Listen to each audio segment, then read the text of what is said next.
Well, we got the Elden Ring leaked trailer, and now more information is trickling out. Another rumor is suggesting the game is going to be featuring PvP, online multiplayer, Soul Series class system, and more. We'll talk all about that. On top of that, AMD's DLSS-like technology FidelityFX Super Resolution is reportedly set to launch on PlayStation 5, and a Tales of Festival 2021 event is set for November 20th to the 21st. An official website will be opening up on March the 8th. We'll run that down at the end of this video. First of all, Elden Ring to feature PvP, online multiplayer, Soul Series class system, and more. Now, this rumor comes from the Reset Era forums. Omnipotent, who provided to be a pretty reliable insider in the past, confirmed that Elden Ring will feature player versus player and online multiplayer features. These were not available in Sekiro, so this is a little bit of a shift from that. PvP online stuff is in, it was noted. Same system that's been used in all of the Souls game up until now. Starting class, but beyond that, you can do whatever.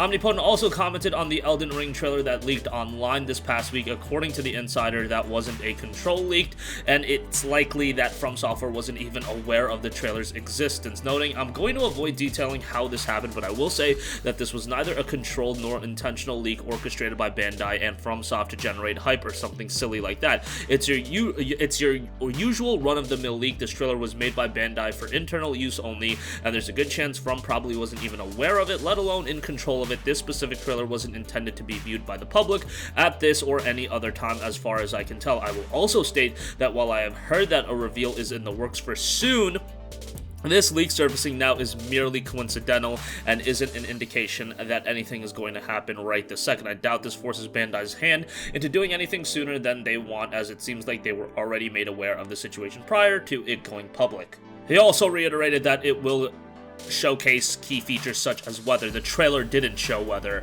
but the game will ultimately have that. Now, Elden Ring is a game that I don't think this leak really matters. Like, it's going to be a game that when Bandai is ready to show it off, when From Software feels comfortable with the product, they're going to show it off, and then social media is still going to be a buzz about it. They can really do whatever they want at this point with it. Ultimately, you don't want to get into a situation where the hype develops into something that they can't deliver on, and Elden Ring, I feel like, is getting to that point. Like, I really don't want another Cyberpunk situation here, and From Software is an incredibly talented development studio, but even incredibly talented development studios fumble here and there, and with the buzz that Elden Ring is generating, like, I don't remember the last time there was this level of buzz for even like a Dark Souls game. I don't remember Bloodborne having this kind of buzz, but maybe it's because the game has been MIA for so long, or maybe it's because From Software has like elevated themselves over the past few years, and now they're at that level where they're heralded as this elite studio in gaming, and they absolutely are, but I just think it's a good idea to always keep your expectations in line with everything. I know that sometimes we get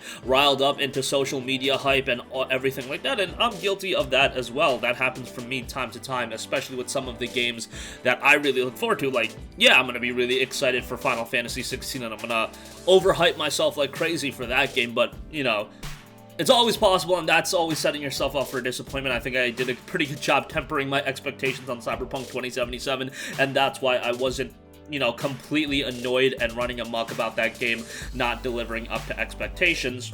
But hopefully when Elden Ring does get its full reveal and then the game does ultimately come out, hopefully it is a quality product, and I'm sure that From Software is cooking up something really good, and if it does take time for them to create something really compelling, give them time. It's not like they're announcing a confirmed release window or release date, so just let them be for now.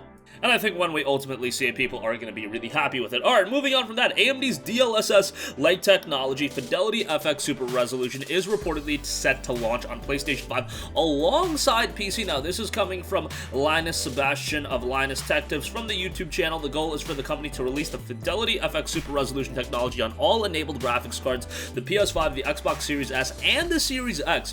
The full statement reads, apparently rather than rushing FidelityFX Super Resolution out the door on only one new top-end card, they want it to be cross-platform in every sense of the world, so they actually want it running on all of their GPUs, including the ones inside consoles, before they pull the trigger. It would be nice to have it ready by the time the cards launch, but as we saw with NVIDIA's DLSS 1.0 versus 2.0, it could be for the best. Yeah, with something like this, you really want them to develop it and get it to a high standard before they roll it out. DLSS is fantastic, but AMD's counter to that needs to be at a competitive level, and if that launches on PlayStation 5, that is going to be a very, very nice coup for Sony and Xbox as well. I mean, Xbox Series S and X would have it, and on the S, it could be very, very beneficial for that. So we'll see how that turns out. Hopefully that's out sooner rather than later, maybe by the end of 21. Lastly, I do want to note Tales of Festival 2021 is set for November 20th to the 21st.